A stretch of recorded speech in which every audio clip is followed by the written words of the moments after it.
एक बार की बात है। एक छोटे से गांव में एक गरीब बूढ़ी माँ और उसके बेटे शिवा बहुत ही कठिनाई से रह रहे थे। एक दिन बूढ़ी माँ ने अपने बेटे से कहा, शिवा, अब गुजर बसर करना बहुत मुश्किल हो रहा है बेटा। अब तुम्हें कहीं शहर में जाकर गुजर बसर करने के लिए कमाना पड़ेगा। बेटे ने कहा, ठीक है माँ, अगर आपकी यही इच्छा है तो मैं शहर ज़रूर जाऊंगा। एक काम करो माँ, शहर यहाँ से काफ़ी दूर है ना, तो रास्ते के लिए कुछ खाने के लिए बना दो माँ। शिवा की माँ ने कहा, ठीक है बेटा, अभी मैं बना कर लाती हूँ।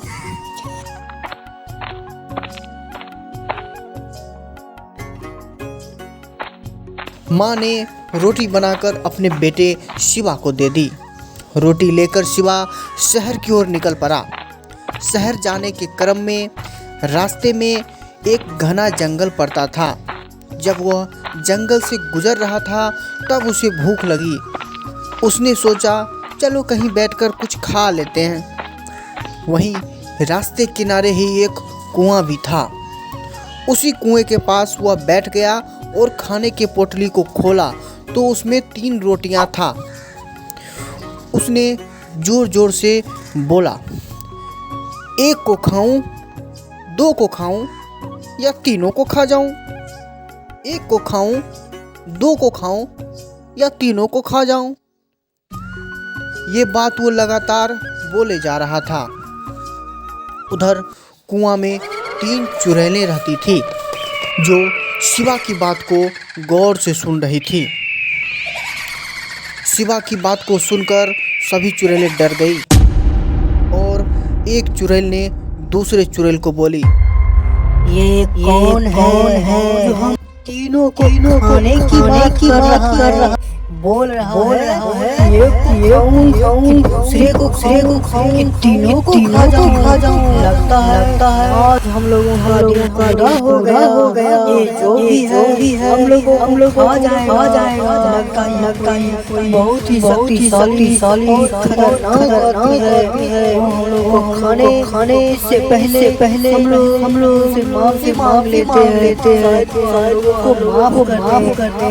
सभी चुड़ैलें कुएं से बाहर निकलकर शिवा से माफी मांगने लगी और बोली, आप हम लोगों को खाने की बात क्यों कर रहे हैं? हम लोगों से कुछ गलती हो गई है तो कृपया हमें माफ कर दें। आप जो बोलिएगा हम सब चुड़ैलें करने के लिए तैयार हैं। शिवा ने भी नजाकत को समझा और ये मन ही मन सोचा, चलो अच्छा मौका है, इससे कुछ काम करवा लेता हूँ। मैं तो रोटी खाने की बात कर रहा था, लेकिन ये लोग सोच रहे हैं कि मैं इसे खाने की बात कर रहा हूँ।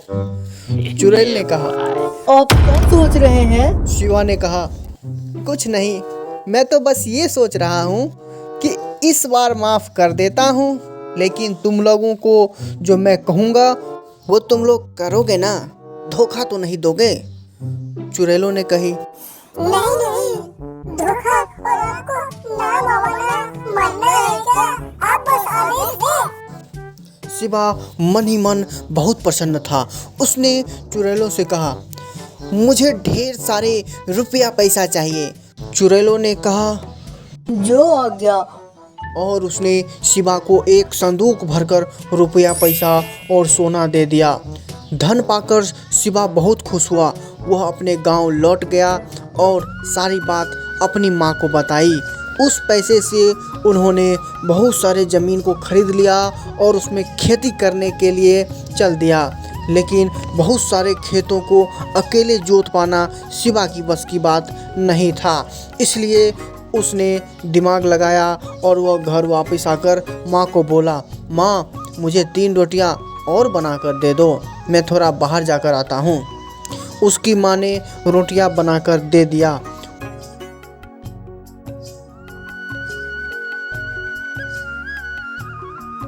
और फिर से उसी जंगल वाली कुआं के पास जाकर बोलने लगा, एक को खाऊं या 2 को खाऊं या तीनों को खा जाऊं?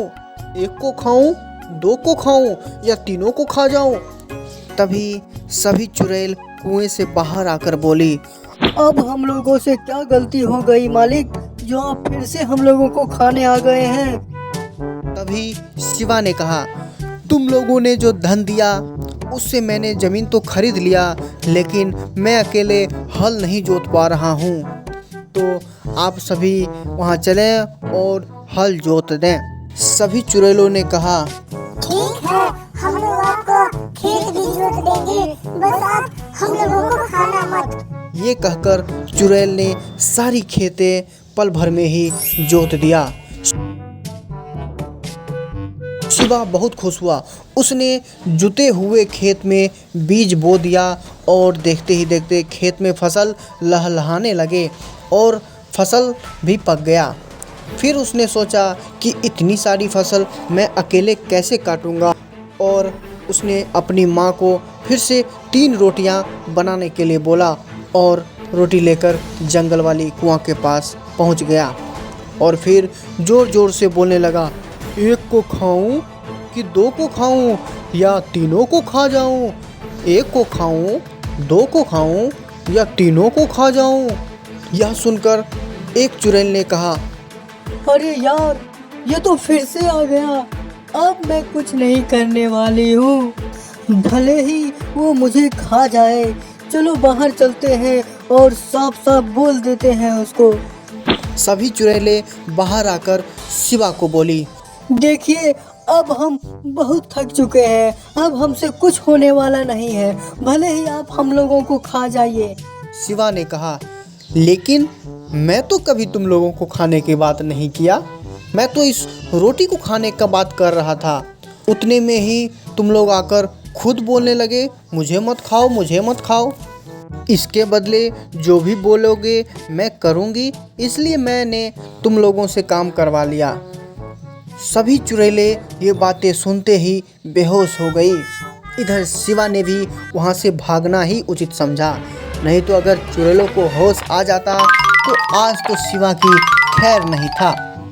शिवा अपने घर आकर फिर खुद से मेहनत करने लगा और अपने मेहनत के दम पर उसने अपनी गरीबी को दूर करने में सफल हो गया।